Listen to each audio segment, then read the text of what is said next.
प्रिय दर्शकों, नमस्कार। एक बार फिर से उपस्थित हूँ आप सबके सामने विश्लेषण जन्म कुंडली का इस कार्यक्रम के अंतर्गत। आज जो आपके सामने कुंडली लेकर के आया हूँ, ये कुंडली आई है मेरे पास बड़ौदा, गुजरात से। फिलहाल ये रहते कहीं बाहर हैं, मतलब शायद अमेरिका रहते हैं या कनाडा रहते हैं, पर वहाँ से उन्होंने अपनी कुंडली मुझे भेजी है। और जैसे कि आप लोग देख रहे हैं, धनु लग्न की कुंडली बनी है और लग्न के अधिपति गुरु एकादशवें भाव में एकादशेश शुक्र के साथ ही बैठे हैं। तृतीय भाव में राहु पराक्रमी बना रहे हैं कुंभ राशि में। शनिदेव पंचम भाव में नीच राशि के बैठे हैं, जिनका नीच भंग मंगल के कारण हो रहा है। छठा, सातवां और आठवां भाव खाली है। नवम भाव में केतु और चंद्रमा का भयंकर ग्रहण लगा है, इसके कारण दाम्पत्य परेशान होता है। दशम स्थान में मंगल अकेले बैठे हैं 26 अंश के, और चित्रा नक्षत्र में बैठे हैं अपने रोग के नक्षत्र में। इस वजह से कई बार ये कारोबार को रोगी बना देते हैं। जबकि लग्नेश होकर के एकादशवें भाव में शुक्र के साथ बैठे हैं, एकादशवें भाव के स्वामी के साथ। इस वजह से व्यक्ति के जीवन में कई बार थोड़े बहुत संघर्ष भी देंगे, वो मैं बताऊंगा आगे। 12वें भाव में सूर्य और बुध बैठे हैं, जहां चंद्रमा से सूर्य चौथे भाव में बैठे हैं। इसका फल क्या होगा ये जानेंगे। गुरु और शुक्र जैसे दो ग्रह एकादशवें भाव में बैठने के बावजूद उसका कुछ विषम परिस्थिति या विषम परिस्थितियों का निर्माण कर रहे हैं, वो क्या हो रहा है। नवम स्थान में चंद्रमा और केतु का जो भयंकर ग्रहण योग लगा है, उसका क्या परिणाम जातक के जीवन में देखने को मिलेगा। इसके साथ जन्म कुंडली के पंचम भाव में जो नीच के शनि बैठे हैं, जबकि उनका नीच भंग मंगल देव कर रहे हैं, पर फिर भी जातक के जीवन में नीच के शनि का प्रतिफल कैसा मिलेगा ये जानने को मिलेगा। इसके अतिरिक्त अगर देखते हैं तो वृश्चिक राशि का नवमांश बनता है, जो लग्न कुंडली के 12वें भाव के स्वामी हैं, और लग्न में ही शनि राहु बैठे हैं, ये ठीक नहीं होता है। द्वितीय भाव में शत्रु की राशि में बुधदेव बैठे हैं, जबकि द्वितीय भाव के अधिपति देवगुरु बृहस्पति सप्तम भाव में शुक्र की राशि में शत्रु की राशि में बैठे हैं। हालांकि वहां पे गुरु और शुक्र का परिवर्तन हुआ है, इसके बारे में जानेंगे। जबकि दशमांशा चक्र में सिंह राशि का दशमांशा बनता है, और लग्नेश लग्न में बैठे हैं। पंचम भाव में शनि, एकादशवें भाव में गुरु मिथुन राशि में, जबकि द्वितीय भाव में केतु और तीसरे भाव में चंद्रदेव। इन सभी ग्रहों का क्या परिणाम मिलेगा बहुत विस्तार से जानेंगे, कहीं नहीं जाना है, बिल्कुल बन के रहिएगा। शुरू करते हैं आज का कार्यक्रम। और कार्यक्रम के आरंभ में ही आप लोगों को बता दूं, मेरा जो दूसरा चैनल है नकुल पाराशर ज्योतिष से लक्ष्य वाला, उस पे मैं मंगलवार को लाइव आने वाला हूं। अगर आप अपनी कुंडली का अध्ययन कराना चाहते हैं लाइव सेशन में हमसे जुड़ करके, तो निश्चित रूप से मंगलवार को रात्रि या 8:15 बजे 8:15 पे हमसे जुड़ सकते हैं और अपने प्रश्न कमेंट के माध्यम से लाइव सेशन में रख सकते हैं। वहां पे आपको बिल्कुल ही वैदिकीय समाधान और पूर्णतया अपनेपन के साथ आपकी कुंडली बताऊंगा। आइए शुरू करते हैं आज का कार्यक्रम, कहीं नहीं जाना है। जन्म होता है जातक का कार्तिक और मार्गशीर्ष माह का प्रभाव व्यक्ति को जिद्दी बना देता है, और ऐसे लोग मुंहफट भी होते हैं।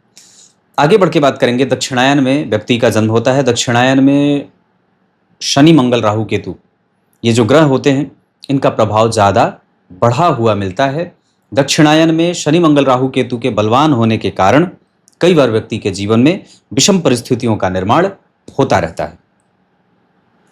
हेमंत ऋतु, यहाँ व्यक्ति प्रेम का भूखा होता है, मतलब उसे प्रेम चाहिए। शनिवार को जन्मा है, इस वजह से व्यक्ति असंतोषी प्रवृत्ति का भी होता है।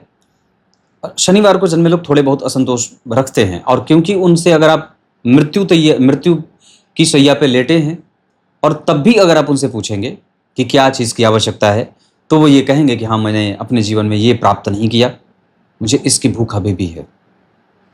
कृष्ण पक्ष के अष्टमी तिथि के चंद्रमा शुभ ग्रह होते हैं। यहाँ से वो लगभग पापग्रह के भांति परिणाम करने वाले हो जाते हैं, लेकिन फिर भी होते शुभ ग्रह हैं। ऐसी अवस्था में व्यक्ति के पास धन और प्रतिष्ठा बनी रहती है।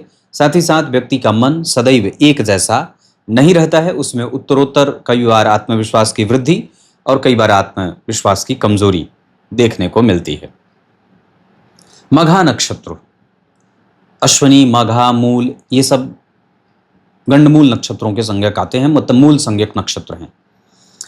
अब इस अवस्था में कि जातक का जन्म मघा नक्षत्र में होगा, तो व्यक्ति अपने पितरों के द्वारा पीड़ित होता है, या ये कह सकते हैं कि उसको अपने पितरों को मनाना पड़ता है।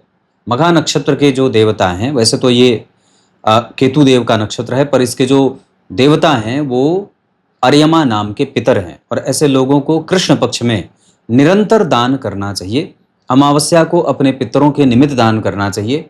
अश्विन माह में जो पितृपक्ष आरंभ होता है 15 दिन कृष्ण पक्ष में, उसमें निश्चित रूप से पिंडदान वगैरह करते रहना चाहिए।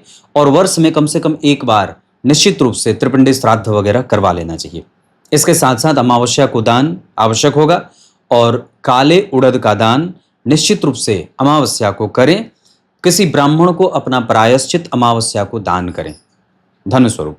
और मघा नक्षत्र में जन्मे हैं, इस कारण से व्यक्ति को भृंगराज की जड़, भृंगराज पौधा होता है, उसकी जड़ अपने गले में धारण करना चाहिए। और ओम पितृभ्यो नमः इस मंत्र का जप प्रत्येक दिन व्यक्ति को 108 बार करना चाहिए। ऐसा करने से घर और मन, बुद्धि, चित्त स्थिर और शांति को प्राप्त होते हैं। ये मघा नक्षत्र है। आगे बढ़ के बात करेंगे ऐन्द्र योग। ऐसा जातक स्वयं के बल पे सारा धन कमाने वाला होता है। क्षत्रिय वर्ण और राक्षस गण के कारण दाम्पत्य में कड़वाहट होती है और कई बार व्यक्ति बुढ़ापे में एकांत या अकेलेपन को रहने पे बेबस होता है। यह आपकी कुंडली का पंचांग है, जिसमें सबसे अच्छी बात है कि कम से कम आपकी कुंडली में चंद्रमा शुभग्रह बन रहे हैं। और सामान्यतया बाकी तो मुझे पंचांग में कुछ भी अच्छा दिख नहीं रहा, लेकिन हाँ एक सामान्यतः थोड़े बहुत परिणाम में देखते हैं तो धनु लग्न की कुंडली के लिए लाभेश का स्वग्रही बैठना, अब कुंडली पे लेके आता हूं, ये सामान्यतः एक अच्छी बात है। सिद्धांत ज्योतिष के आचार्यों ने लिखा, लग्न के अधिपति अगर देवगुरु बृहस्पति को छोड़ करके कोई भी अन्य ग्रह बनता हो, बहुत ध्यान से समझिएगा, लग्न के अधिपति देवगुरु बृहस्पति को छोड़कर बाकी और अन्य कोई भी ग्रह बनता हो और एकादशवें में बैठता हो तो वो राजयोगों से भी ज्यादा श्रेष्ठ परिणाम करने वाला होता है। लेकिन अगर देवगुरु बृहस्पति लग्नेश बनते हो और एकादशवें भाव में बैठते हैं तो ये व्यक्ति के जीवन में प्रेम और संघर्ष के बीच में से किसी एक को चुनना पड़ता है। और जन्म कुंडली के पंचम भाव में नीच के शनिदेव हैं, जिनका नीच भंग मंगल ने किया है। अगर यहाँ किसी ग्रह के साथ बैठे रहते तो शनि का मजबूत नीच भंग होता। अगर यहाँ बैठ जाते, यहाँ बैठ जाते, यहाँ बैठ जाते तो भी मजबूत नीच भंग होता। लेकिन शनिदेव नीच के हैं, जिस राशि में बैठे हैं उस राशि का अधिपति देखिए 12वें है। सूर्य और बुध 12वें होने के कारण व्यक्ति के जीवन में बड़ा ही कष्ट कई बार देखने को मिल जाता है। मंगल अगर यहाँ अकेले नहीं होते तो ये मजबूत नीच भंग राजयोग बनता, लेकिन अकेले बैठे हैं और दशम स्थान में अकेले मंगल भ्रमित करते हैं जातक को, करियर को एक जैसा नहीं रहने देते। एक समय ऐसा आता है जब व्यक्ति बहुत ही उत्थान पे रहता है, लोग उसके आसपास बैठने को मिल जाए तो खुश होते हैं, प्रसन्न होते हैं। लोग अपने समस्याओं का हल इस जातक के पास पूछने आते हैं। पर अब समस्या उलट गई है और बात अब सीधी उलट गई है। इसका अर्थ होगा कि व्यक्ति अकेलेपन को रहने को विवश होगा। उसका दूसरा कारण है यहाँ नवम भाव में चंद्रमा और केतु का ग्रहण, और चंद्रमा से ठीक चौथे घर में जो सूर्य और बुध बैठे हैं, ये व्यक्ति को कई बार परेशान और आत्मविश्वास की कमजोरी के साथ साथ व्यक्ति के बुद्धि, ज्ञान, तर्क, विवेक, शांति, सुख और अकेलेपन को कमजोर करते हैं। क्लियर है? धनु लग्न की कुंडली में 24 अंश 57 कला का लग्न बना है। ये प्रबुद्ध लग्न तो नहीं है, पर हाँ फिर भी सामान्यतया कमजोर लग्न तो जरूर है, क्योंकि ये लग्न आपको कई बार गलत निर्णयों में लेके जाने वाला भी होता है। लग्न पे मंगल की दृष्टि है, जो इस कुंडली के लिए पंचम के साथ साथ 12वें भाव के स्वामी हैं और कन्या राशि में बैठे हैं। अपने शत्रु की राशि के साथ परिवर्तन कर रहे हैं। मंगल और बुध अगर आपस में एक साथ बैठ जाते हैं तो बुध पीड़ित हो जाते हैं पापग्रह के प्रभाव के कारण, और मंगल और बुध का परिवर्तन हुआ है इस वजह से। हालांकि एक योग व्यक्ति के कारोबार में बड़ा अच्छा रहा कि दशम भाव के स्वामी जो है वो 12वें भाव में बैठे हैं और पंचम भाव के स्वामी दशम स्थान में बैठे हैं। तो ये जो परिवर्तन हो रहा है ये बड़ा ही अच्छा हो रहा है। पर ध्यान से जब समझेंगे तो यहाँ बुध की मूल त्रिकोण राशि में मंगल देव बैठे हैं, जबकि मंगल की गौण राशि में बुध देव बैठे हैं। तो ये एक सामान्य परिणाम देने वाली परिवर्तन की स्थिति बन जाएगी।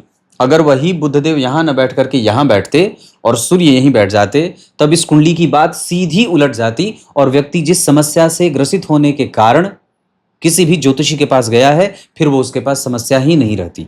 पर व्यक्ति जो अकेलेपन में गया है, जो बच्चों से वैर मिला है, जो पत्नी से कम्युनिकेशन गैप मिला है वह इस वजह से मिला है क्योंकि ये 12वें भाव में सूर्य बुध और दशम स्थान में मंगल अकेले, और वो भी बहुत अच्छी स्थिति में नहीं बैठे हैं।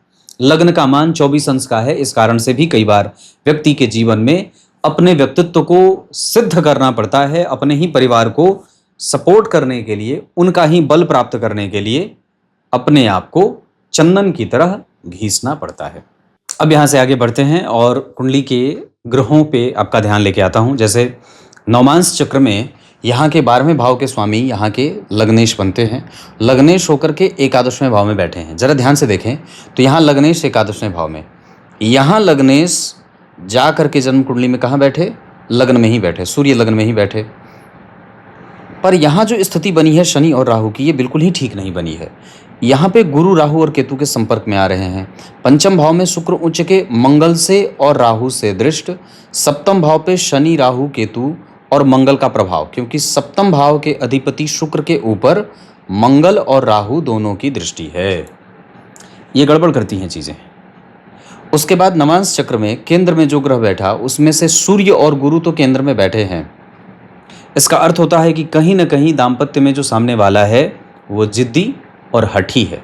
यहाँ पे जो स्थिति बन रही है वहाँ पे सप्तम भाव के अधिपति 12वें भाव में बैठे हैं और उनके ठीक पीछे गुरु और शुक्र बैठे हैं। इसका अर्थ ये भी होगा कि स्पाउस जो है या जो पत्नी है वो अपने आप को अनुभवी ज़्यादा समझती हैं।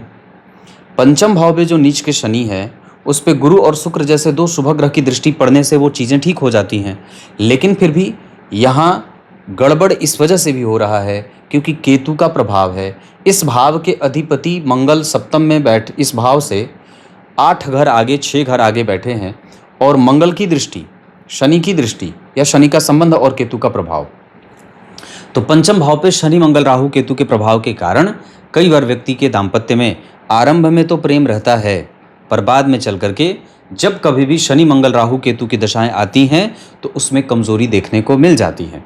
और जातक को पीछे मंगल की दशा बीती और अब राहु की दशा बीत रही है।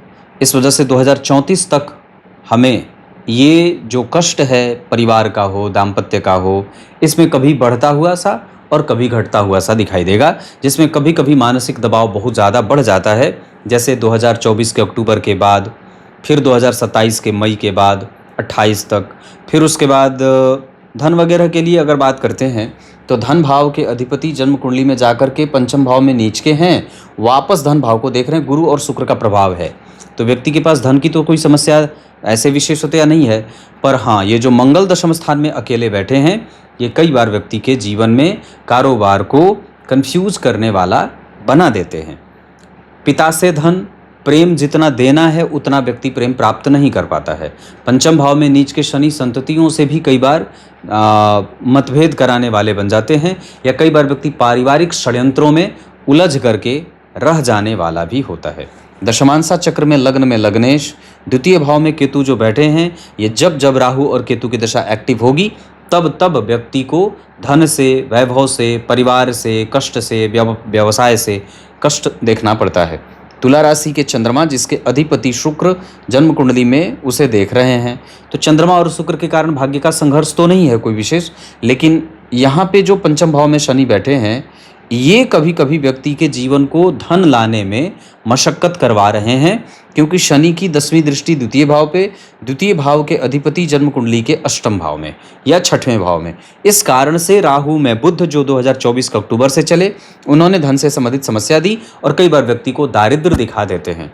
लाभ भाव के स्वामी लाभ में बैठे हैं और जरा ध्यान से देखेंगे तो अंश बल में 18 अंश के शुक्र बैठे हैं और 5 अंश के सूर्य और 18 अंश के बुध बैठे हैं। इसका अर्थ होगा कि सूर्य से गुरु और बुध अस्त होंगे जबकि शुक्रदेव अस्त नहीं हैं। मतलब धनु लग्न की कुंडली में गुरु और बुध का अस्त होना ये कमज़ोर हो जाएगा ना जी। लग्नेश ही अस्त हो गए, इस कुंडली के व्यापार और दिनचर्या भाव के स्वामी ही अस्त हो गए। जहाँ से विदेशों में से धन कमाया जा सकता था उस भाव का स्वामी या कारोबार भाव का स्वामी ही अस्त हो गया। इस वजह से व्यक्ति के जीवन में व्यापार और सुख, क्योंकि ये सुख का पूरक है, ये दोनों ही कमज़ोर हो जाने के कारण, ऐसा नहीं कि व्यक्ति के पास तर्क बल नहीं है, बुद्धि नहीं है, ग्रास्प कैपेसिटी नहीं है, ज्ञान नहीं है, चरित्रवान नहीं है, ऐसा नहीं है, वो है, पर फिर भी देवगुरु बृहस्पति अपने अब जरा ध्यान से देखेंगे तो अस्त ग्रह का सिद्धांत क्या कहता है। अस्त ग्रह का सिद्धांत कहता है कि ग्रह जब कभी भी अस्त होगा तो वो अपने कारक क्षेत्रों का परिणाम देता रहेगा, लेकिन भाव का परिणाम कमजोर कर देगा।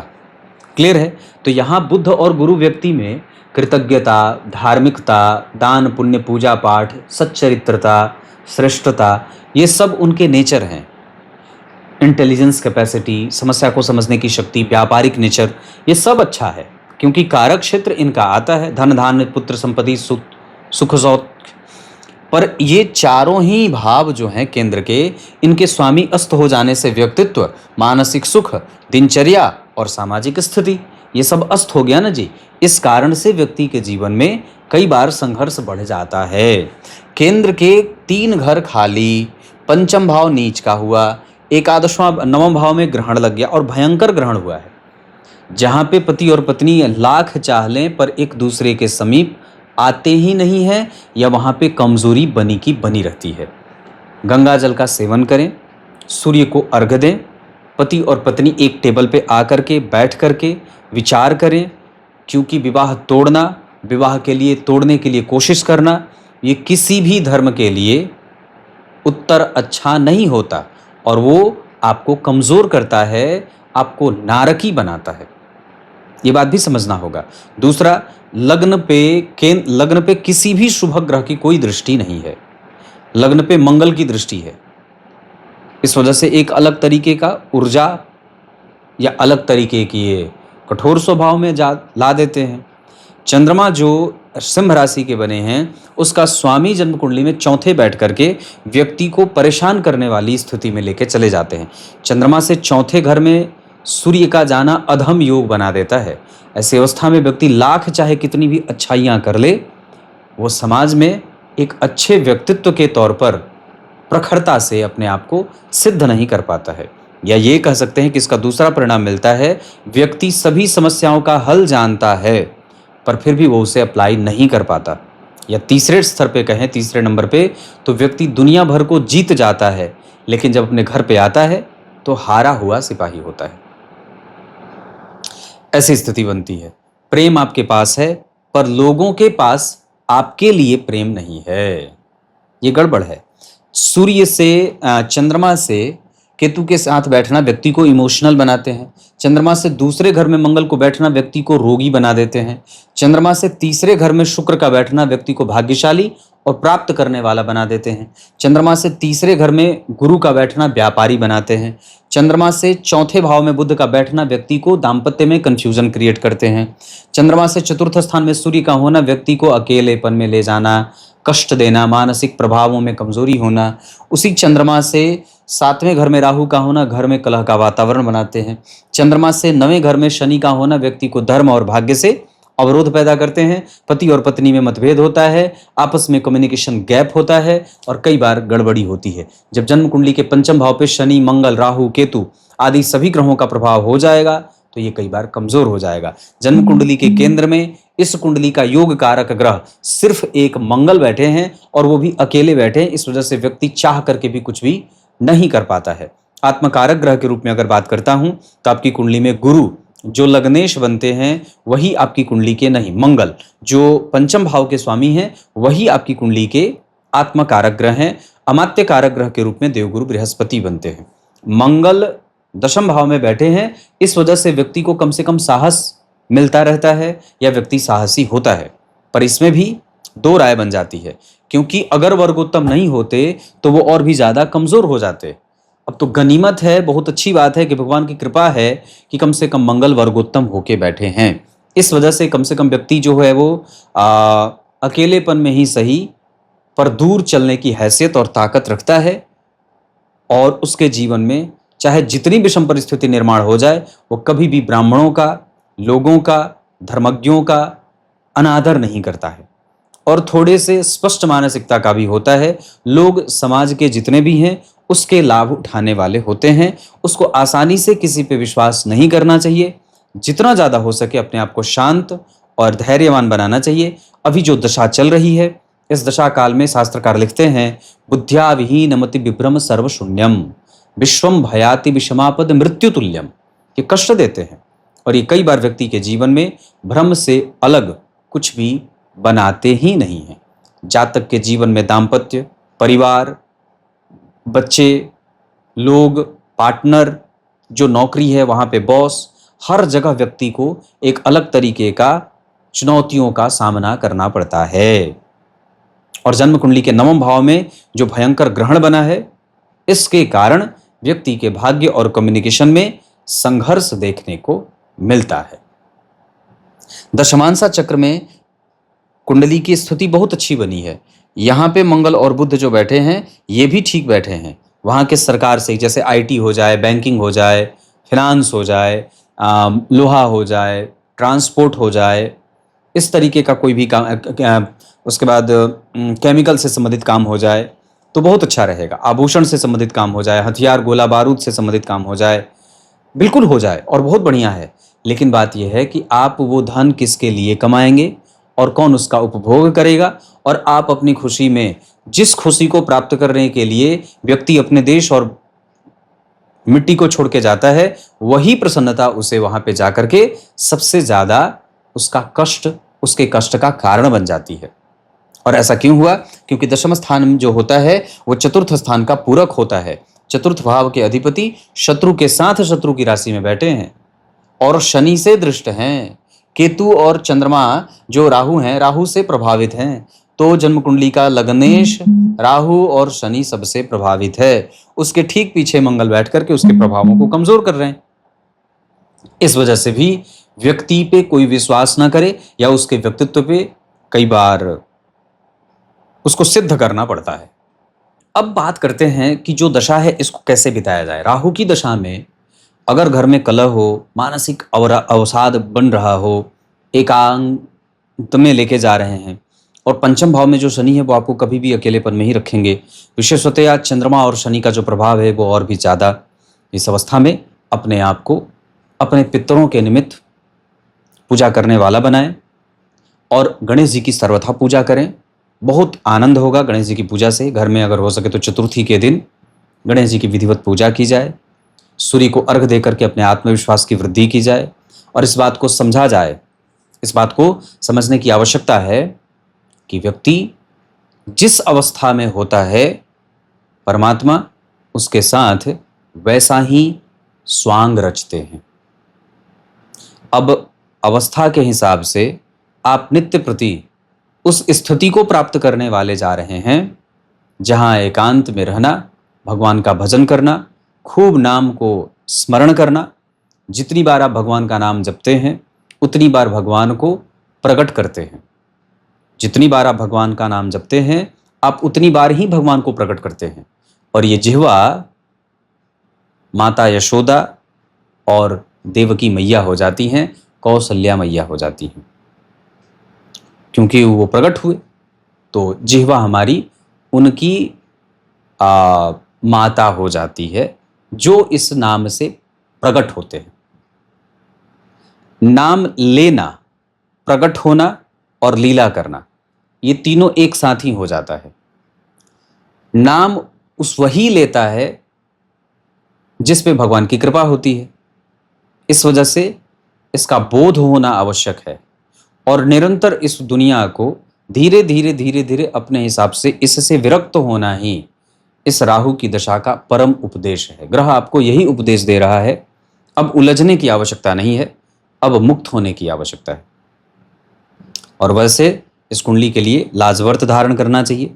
सूर्य को अर्घ मैंने कहा, मांसाहार का सेवन त्याग दें, हो सके तो अपने जन्मभूमि पे वापस लौटने की कोशिश करें। और क्योंकि ऐसा इसलिए बता रहा हूं क्योंकि एक तो अवस्था वैसी, ऊपर से जन्मस्थान से दूर और जहां पे कोई धर्म नहीं है, इस वजह से अपने आप को इस जगह पे ला करके कम से कम मुक्ति का क्षेत्र चयन करें और यहाँ आ करके ही अपने प्राणों का त्याग करें। उसके बाद अगर मैं बता दूं तो गलत मैत्री में जाने का भी योग इस कुंडली में लगा है और व्यक्ति कई बार अपनी बुद्धि को गलत जगह पे लगाते हुए भी देखा जाता है, या कई बार उसकी बुद्धि या उसके जीवन में ऐसी परिस्थितियां बन जाती हैं जिसके कारण उसके दिमाग में बहुत सारे प्रश्न बनते रहते हैं और उसका दिमाग सही जगह पे ना जा करके, मतलब बिगड़ी परिस्थिति तो आप अपनी ऊर्जा को गलत जगह पे लगाएंगे। करना तो बहुत अच्छा काम चाहते हैं कि बहुत अच्छी चीजें हो, लेकिन यहाँ पे चंद्रमा और केतु ऐसा नहीं होने देना चाहते, और यहाँ पे सूर्य और बुध ऐसा नहीं होने देना चाहते हैं। पर आपकी कुंडली में धन की स्थिति 2028 के 5वें महीने से थोड़ी ठीक होती दिख रही है, और कुछ स्थिति 2027 के 5वें महीने से ठीक होती नजर आ रही है। कुछ भी अच्छा अगर करना हो, जैसे मघा नक्षत्र में दान करना चाहिए, अनुराधा में, विशाखा में, भरणी में, उत्तरा फाल्गुनी में, अनुराधा में, रोहिणी में, ये सब नक्षत्र किसी भी कार्य को करने के लिए बहुत उत्तम रहेंगे। दिन के हिसाब से गुरुवार और मंगलवार का दिन बहुत अच्छा है। इसके साथ साथ आपको अपने ऑप्टिमिस्टिक प्रवृत्ति को कमजोर नहीं करना चाहिए। राहु की दृष्टि गुरु और शुक्र और चंद्रमा तीनों पे है। इस वजह से व्यक्ति के जीवन में वैमनस्य कई बार या ऐसे लोगों का आवागमन हो जाता है, जिसके कारण कई बार व्यक्ति के जीवन में परेशानी बन जाती है। भविष्य तक देखने की शक्ति मन की होती है। मन जो हमारा होता है वो भूत, भविष्य और वर्तमान तीनों को देखता है, जबकि जो इंद्रियां होती हैं वो सिर्फ वर्तमान तक ही उसकी दृष्टि होती है। ऐसी अवस्था में हमें दूर तक देखने की आवश्यकता है। और प्रेम बच्चों का तो इस कुंडली में सामान्यतः ठीक ठाक है, लेकिन वो किसी दूसरे व्यक्ति के कारण आपको मिल नहीं रहा है। कारोबार के मामले में ये कुंडली खाने पीने के काम में भी आगे जा सकती है। ट्रांसपोर्ट और इंटरनेट से जोड़ करके भी अपने ब्रांड का प्रचार करके भी व्यक्ति धन कमा सकता है। इतनी सारी चीजें हैं। वाणी कठोर है, कड़वा है, मुंहफट है, इस तरीके की स्थिति बन रही है। और कई बार व्यक्ति को पेट से संबंधित परेशानी में भी जाते हुए देख रहा हूं। अष्टक वर्ग के आधार पर हमें अपने व्यक्तित्व को और भी ज्यादा शांत करना है। हमारी वाणी कठोर है, उसे और भी ज्यादा विनम्र और शांत बनाना है। हमारी मेहनत और बढ़ाई जा सकती है, जबकि हम पराक्रमी हैं। धन, मान, पद, प्रतिष्ठा, माता से सुख, मातृभूमि का लाभ, ये सब इस कुंडली को मिला हुआ है। प्रेम इस कुंडली को कम मिलेगा, बच्चों से, पत्नी से, परिवार से। नौकरी और व्यापार में व्यापार ज्यादा अच्छा है। इस कुंडली का कंसंट्रेशन भी लगभग ठीक है। भाग्य में कभी कभी संघर्ष चंद्रमा और केतु के कारण मिल रहा है। इसके साथ साथ शिव जी की पूजा, सूर्य को अर्घ आदि बहुत ही आवश्यक रहेगा। इस कुंडली की सामाजिक छवि बिल्कुल अच्छी है, उसमें कोई कमजोरी नहीं है। जबकि ये कुंडली अपने जीवन में जितना भी लक्ष्य लेकर के चलेगी उसको प्राप्त कर लेगी, इसमें भी जरा संशय नहीं है। लग्न कुंडली के भाग्य भाव के स्वामी सूर्य बनते हैं। नवांश कुंडली में वो दशम स्थान में दिग्बली होके बैठे हैं। ये अवस्था कई बार व्यक्ति के जीवन में सूर्य की दशा को भी ठीक लेके जाती है। धनु लग्न की कुंडली में मंगल, गुरु और सूर्य तीनों अच्छे भाव के स्वामी होते हैं और अच्छे बैठे भी हैं। अगर सूर्य 12 में न बैठते तो और भी ज्यादा अच्छी बात हो जाती। जबकि शनिदेव पंचम भाव में और शुक्रदेव एकादशवें भाव में आमने सामने बैठ करके कई बार व्यक्ति के जीवन में कामुकता, प्रभाव की कमजोरी और कई बार गलत निर्णय में जाना, गलत लोगों के साथ उठना बैठना, जिसके कारण कई बार परिवार पर से विश्वास या परिवार का आप पर से विश्वास उठ जाता है। ये स्थिति भी देखने को मिल रही है। पति और पत्नी के बीच में जरा भी कम्युनिकेशन नहीं है। अगर हम उसको ठीक कर लें तो हमारा दाम्पत्य वापस फिर से ठीक हो जाएगा। और चाहे कैसी भी स्थिति हो, हमें इसे तोड़ने, आगे बढ़ने या छोड़ देने की स्थिति में नहीं जाना चाहिए। दशाओं के क्रम में अगर मैं बात कर दूं तो आपकी कुंडली में गुरु, शुक्र, सूर्य, शनि, ये सब ग्रह आपको मानसिक शांति देने वाले बन रहे हैं। इसका अर्थ होगा कि आने वाली जो दशा है ये अच्छी दशा रह सकती है। जबकि बुध, राहु, केतु, चंद्रमा और मंगल कई बार ये परेशान भी करने वाले हो जाते हैं। भवन, भूमि, वाहन आदि के आधार पर ये कुंडली अच्छी बनी है, उसमें कोई संशय नहीं है। और व्यक्ति अपने कारोबार से ही समस्त सुखों को भोगने वाला है। उसको कहीं से कुछ भी मिलने वाला नहीं है। उसको जो भी करना है अपने बल पे और अपने लिए ही करना है। जब जन्म कुंडली में चंद्रमा और शनि नवम पंचम के संबंध में हो जाते हैं तो ये व्यक्ति को एकाकीपन में या एकांत में ले जाकर के आइसोलेट करने वाले हो जाते हैं। वैसे भी राहु की दशा इस तरीके की परेशानी को बढ़ा देने वाली ही होती है। राहु की दृष्टि सप्तम भाव पे, गुरु की दृष्टि सप्तम भाव पे, सप्तमेश 12 में अस्त हो गए। इस वजह से दाम्पत्य कई बार परेशान करने वाला होता है। पर संतति का सुख बहुत अच्छा है, संतान का सुख आपकी कुंडली में है। तब तक के लिए बहुत बहुत नमस्कार।